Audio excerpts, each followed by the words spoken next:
ఢిల్లీ చలో రణరంగమైంది. రైతులు పోలీసుల మధ్య పలు చోట్ల తీవ్ర ఘర్షణలు జరిగాయి. పంజాబ్, హర్యానాల నుంచి ఢిల్లీకి బయలుదేరిన రైతులు ఎన్ని అడ్డంకులు ఎదురైనా లెక్క చేయలేదు.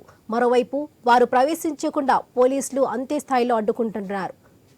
బాష్పవాయు ప్రయోగాలను, పోలీస్ బలప్రయోగాలను, నిర్బంధకాండలను ఛేదించుకుంటూ ముందుకు సాగుతున్నారు. అన్ని పంటలకు కనీస మద్దతు ధర హామీ చట్టం, రుణమాఫీ, రైతులకు పింఛన్లు తదితర డిమాండ్ల అమలు కోసం సంయుక్త కిసాన్ మోర్చా కిసాన్ మజ్దూర్ చలో ఢిల్లీ నిరసనకు పిలుపునిచ్చింది.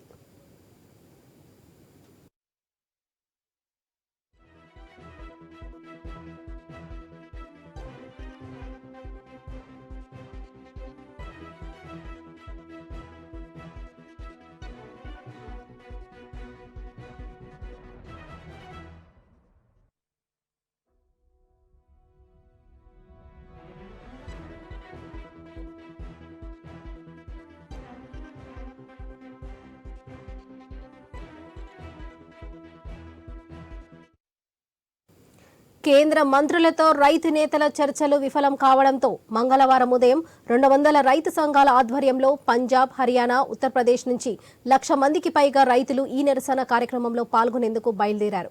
అయితే హర్యానాలో బీజేపీ సర్కారు రైతులు రాజధానికి చేరకుండా అడ్డుకునేందుకు పలు ప్రాంతాల్లో అడ్డంకులు సృష్టించింది. 15 జిల్లాల్లో 144 సెక్షన్ విధించింది. 64 కంపెనీల పారామిలిటరీ బలగాలను, రాష్ట్ర పోలీస్ శాఖకు చెందిన 50 కంపెనీల బలగాలను రంగంలోకి దించింది. పంజాబ్తో సరిహద్దులో ఉన్న అంబాలా, జింద్, ఫతేహాబాద్, కురుక్షేత్ర, సిరా ప్రాంతాల్లో ముళ్ల కంచెలు, కాంక్రీట్లు, బారికేడ్లు పెట్టారు. అల్లర్లను నియంత్రించే వాహనాలు, జలఫింగర్లను మోహరించారు.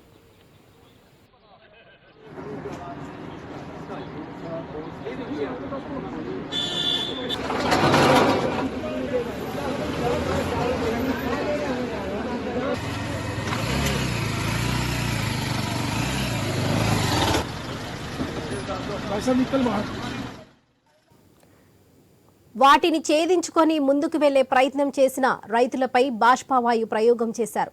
ముఖ్యంగా పంజాబ్, హర్యానా సరిహద్దు శంభు వద్ద 10,000కు పైగా రైతులు చేరుకుని నిరసన తెలుపుతూ పోలీసులపైకి రాళ్లు విసరడం, వంతెనపై ఉన్న బారికేడ్లను కిందికి విసరడంతో పోలీసులు వారిపై డ్రోన్ల ద్వారా టియర్ గ్యాస్ ప్రయోగించారు. వాటర్ క్యాన్సర్ను ప్రయోగించి రైతులను నిరోధించారు.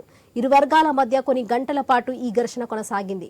హర్యానా, పంజాబ్, యూపీ రాష్ట్రాలతో ఢిల్లీకి ఉన్న సరిహద్దుల వద్ద సిమెంట్ దిమ్మలు, ముళ్ల కంచెలు, బారికేడ్లు ఏర్పాటు చేశారు.